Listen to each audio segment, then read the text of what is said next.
자, 그런데 관점을 바꿔서 기업의 이벤트 관점에서 이러한 테마주들을 중장기적으로 접근을 한다면은, 자, 그래서 오늘은 따라만 했더라면은 지금까지 100%의 성공 확률을 보인 빅텍이라는 테마주를 매매하는 방법에 대해서 말씀드리겠습니다.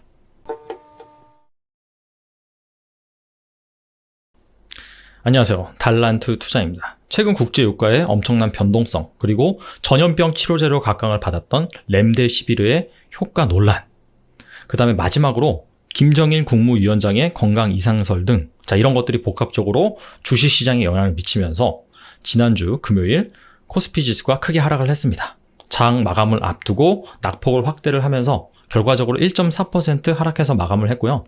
코스닥 지수 같은 경우에도 거의 1.7% 가까이 하락을 했습니다. 자, 이렇게 대부분의 종목들이 하락한 가운데에도 급등한 기업들이 있어서 눈길을 끄는데요. 바로 방산 테마주입니다. 스페코, 퍼스텍, 휴니드, 빅텍, 이런 종목들은 적게는 5%에서 많게는 25% 급등을 했습니다. 특히나 이 방산주의 대장주라고 불리고 있는 빅텍 같은 경우에는 한 달 새 무려 110%나 급등을 했어요. 이유인 즉슨 지난주에 CNN에서 최초로 김 위원장의 건강 이상설을 보도한 이후에 우리나라와 미국 둘 다 아직 특별한 동향은 파악되지 않고 있다라고 밝혔음에도 불구하고 일본 신문에서는 김 위원장이 수술을 받다가 식물 인간 상태가 됐다. 그래서 중국에서 의료진을 급파했다. 자, 이런 식으로 계속해서 관련 기사가 나오고 있습니다. 자, 이에 따라서 북한 관련 리스크가 불거지면서 방산 테마주들이 활개를 치고 있습니다. 제가 지난주에 이 북한 때문에 주식시장이 하락을 하면은 사야 되냐 팔아야 되느냐 이와 관련된 영상을 올렸었죠. 자, 여기에서 투자자들이 크게 세 가지 원칙을 갖고 투자에 임하셔야 된다라고 말씀을 드렸는데, 첫 번째는 바로 북한 때문에 하락을 하면은 투자 기회다. 그리고 두 번째는 방산 테마주는 웬만하면 투자하지 마셔라 라고 말씀을 드렸습니다. 자, 왜냐하면은 뭔가 북한에서 미사일을 쐈어요. 그렇다면은 방산 테마주가 오르겠네 라고 생각을 하고 실제로 그 종목을 검색을 해보잖아요. 이미 상한가를 가 있습니다. 자, 그렇기 때문에 이때부터는 트레이딩의 영역이죠. 트레이딩을 잘해야만 수익을 낼 수가 있습니다. 자, 그런데 초보 투자자 같은 경우에는 트레이딩을 잘 못하죠. 그러다 보니까 성공할 확률보다는 손해를 볼 확률이 훨씬 높다. 자, 그런 차원에서 웬만하면 이런 방산 테마주를 매매하지 마셔라 라고 말씀을 드렸습니다. 자, 그런데 관점을 바꿔서 기업의 이벤트 관점에서 이러한 테마주들을 중장기적으로 접근을 한다면은 충분히 여러분들이 투자를 해서 수익을 낼 수가 있습니다. 자, 그래서 오늘은 따라만 했더라면은 지금까지 100%의 성공 확률을 보인 빅텍이라는 테마주를 매매하는 방법에 대해서 말씀드리겠습니다. 여러분, 자사주 취득이라는 거 알고 계시죠? 그 기업이 회사의 돈을 가지고 시장에서 그 회사 주식을 공식적으로 사들인 행위를 자사주 취득이라고 합니다. 자사주 취득에는 여러 가지 목적이 있습니다. 자, 그런데 기업 가치의 긍정적인 목적은 무엇이냐면은 주가 안정 및 주주 가치 제고. 그 기업의 주가가 시장에서 너무나 많이 하락을 했어요. 그 기업의 가치 대비. 자, 그렇다면 회사 같은 경우에는 실제로 회사의 돈을 가지고 시장에서, 자, 우리 회사 주가가 싸다. 나는 우리 회사 주가를 부양시킬 의지가 있다. 라고 하면서 이렇게 자사주를 취득하는 행위를 바로 주가 안정 및 주주 가치 제고 목적으로 자사주를 취득을 한다라고 합니다. 자, 그런데 이 빅텍 같은 경우에는 지난 한 10년 넘게 수차례 자사주 취득과 처분을 반복한 기업입니다. 자, 이 현황을 한번 자세히 살펴보겠습니다.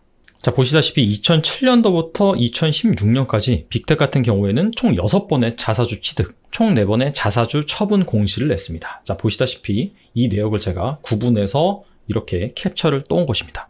자, 그렇다면은 왜 이렇게 취득과 처분을 반복을 했을까? 그리고 성과는 어땠을까? 한번 살펴보면요. 자, 크게 1차, 2차, 3차로 정리를 했습니다. 자, 그래서 1차 매매 내역을 살펴보면은 2007년 8월부터 10월까지 43만 주를 취득을 했고요. 자, 그 다음에 이 주식을 언제 팔았냐면은 2009년도 6월에 팔았습니다. 자, 그래서 43만 주를 취득을 해서 43만 주를 팔았어요. 자, 그런데 단가를 보시면은 취득했을 때는 2,300원, 그리고 처분했을 때는 4,800원입니다. 자, 그래서 무려 2배가 넘는 그런 수익률을 냈고 매각 차익만 10억 원이 넘습니다. 자, 그리고 두 번째 자사주 취득 매매 내역을 살펴보면은, 자, 이번에는 좀 장기간에 걸쳐서 취득을 했습니다. 2009년도부터 2011년 말까지 총 3차례에 걸쳐서 얼마를 취득을 했냐면은 총 191만 주를 취득을 했습니다. 자, 그리고 나서 이 주식을 언제 팔았냐면은 2012년, 2013년 두 차례에 걸쳐서 나눠서 팔았습니다. 자, 그래서 마찬가지로 이때는 총 12억 8천만 원에 매각 차익을 남기고 수익률은 32%를 거뒀습니다. 자, 그리고 마지막 3차 매매네요.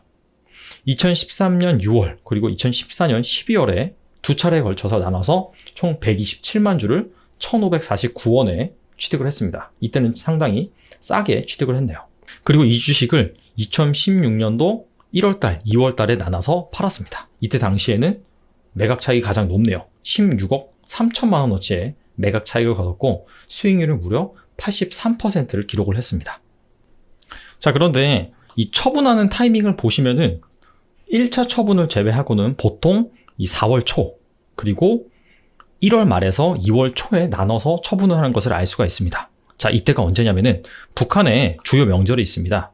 크게 두 가지를 들 수가 있는데 2월 16일 이때가 언제냐면 바로 김정일 생일, 그리고 4월 15일 이때는 바로 김일성 생일, 즉 태양절이죠. 자, 이때만 되면은 북한이 자신의 체제가 견고하다는 그런 과시를 하기 위해서 미사일을 쏜다든지 핵실험을 한다든지 이런 여러 가지 이벤트를 합니다.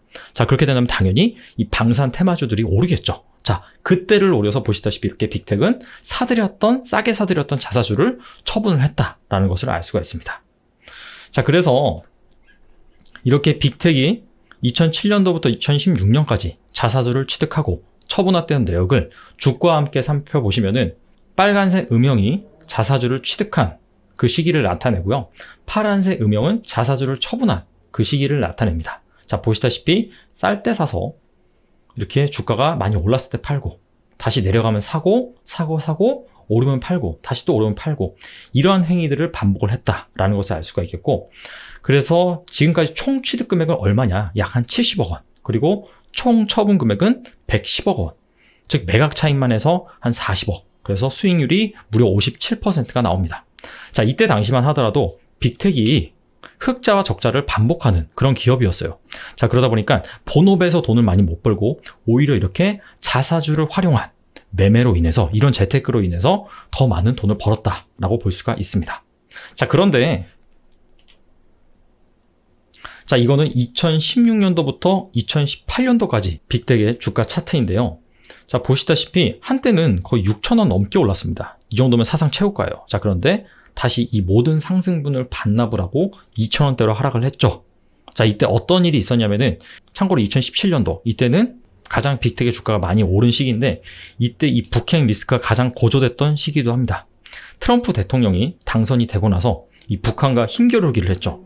북한은 6차 핵실험, 그리고 ICBM 발사, 그것도 괌을 대상으로 시험 발사를 하겠다. 자, 이런 식으로 말하고, 트럼프 대통령은 야, 니네가 계속 그러면은 정말 화염과 분노를 맛보게 해주겠다. 자, 이런 식으로 하면서 정말 북핵 관련 리스크가 고조가 됐습니다. 자, 그러면서 보시다시피 빅텍의 주가는 많이 올랐고요. 자, 그런데 갑자기 급락을 했죠. 자, 어떤 일이 있었냐면은, 자, 문재인 정권이 들어서면서 이 남북 관계를 개선한다라고 밝히면서 남북 정상회담을 진행을 했습니다. 자, 그러면서 자연스럽게 이 미국과 북한도 정상회담을 한다라고 하면서 정말 금방이라도 이 경제적으로 통일이 될 것만 같은 그런 분위기를 형성을 했습니다. 자, 그러다 보니까 시장에서 이 방산 테마주들의 주가가 계속해서 하락을 했고, 자, 그래서 이렇게 급락을 한 가운데 빅텍이 7차 자사주 취득 공시를 내죠.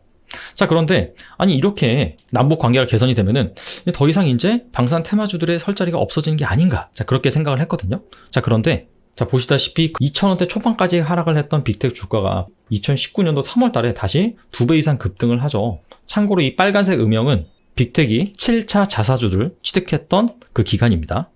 자, 이 3월 달에 어떤 이슈가 있었냐면은 바로 북미 정상회담이 합의문을 도출하는데 실패를 했죠.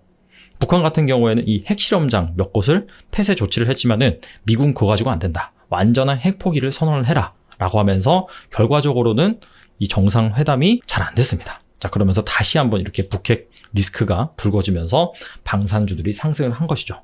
자, 그리고 나서 바로 2020년 초만 하더라도 딱히 이 북한 관련 리스크는 부각되지 않았습니다. 자, 그런데 이 전염병 이슈로 인해서 그때까지 한 3,000원에서 4,000원 정도 왔다 갔다 했던 빅텍의 주가가 보시다시피 1,700원까지 급락을 했죠. 자, 그러다 보니까 또 한 차례 빅텍이 자사주 취득 공시를 냅니다. 3월 19일 날 60만 주를 취득하겠다라고 밝혔고요.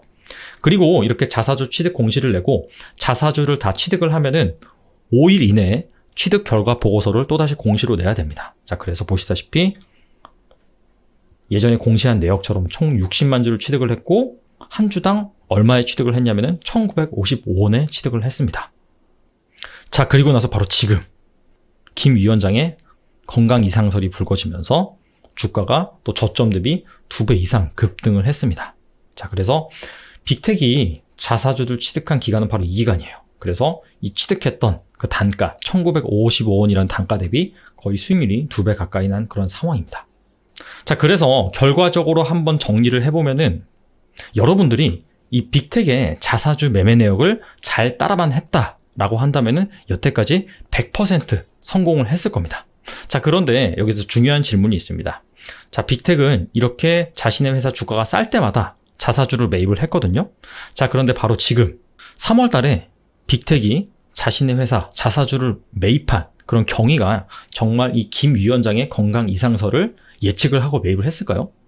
절대 아니라고 생각을 합니다.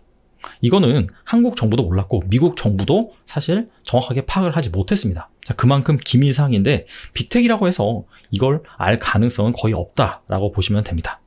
즉 빅텍은 언제 북한 리스크가 불거질지는 정확히 알진 못합니다. 자, 그럼에도 불구하고 자신의 회사를 잘 알다 보니까 자신의 회사의 적정 가치를 내부적으로는 잘 알고 있을 거예요. 그래서 이 가치보다 주가가 비이성적으로 하락을 하면은 그때 자사주 취득 공시를 내서 사는 것이고, 자, 그러면서 이 북한 관련 리스크가 막 불거지잖아요. 자, 그래서 이 방산 테마주들이 급등을 할 때, 막 상한가를 칠 때, 자, 이때 자신의 회사의 적정 주가보다 시장에서 평가하는 주가가 급등을 했을 때, 자, 그때 매도를 해서 차익을 실현했던 것이죠. 즉 빅텍 같은 경우에는 이 시장의 비이성적인 그런 상황을 통해서 쌀 때 사고 비쌀 때 파는 어찌 보면은 가치 투자를 했다라고 볼 수가 있습니다. 자, 그래서 여러분들이 시장에서도 이 빅텍과 유사한 기업들이 많을 것입니다. 정말 자신의 회사 주가가 비이성적으로 하락을 했다라고 한다면은 이렇게 자사주를 취득을 한다든지 아니면은 내부자가 사재를 털어서 자신의 돈으로 회사의 주식을 매입한다든지 아니면은 이렇게 취득한 주식을 가지고 주식을 소각해 버린다든지 이 모든 것들이 이 기업 가치에 긍정적인 그리고 주가를 부양한다는 그런 시그널을 던지거든요. 자, 그래서 이런 것들을 여러분들이 잘 파악을 하셔가지고 투자에 참고를 하신다면은 좋은 결과가 있을 거라고 생각을 합니다. 자, 오늘 여기까지 진행하겠습니다. 감사합니다.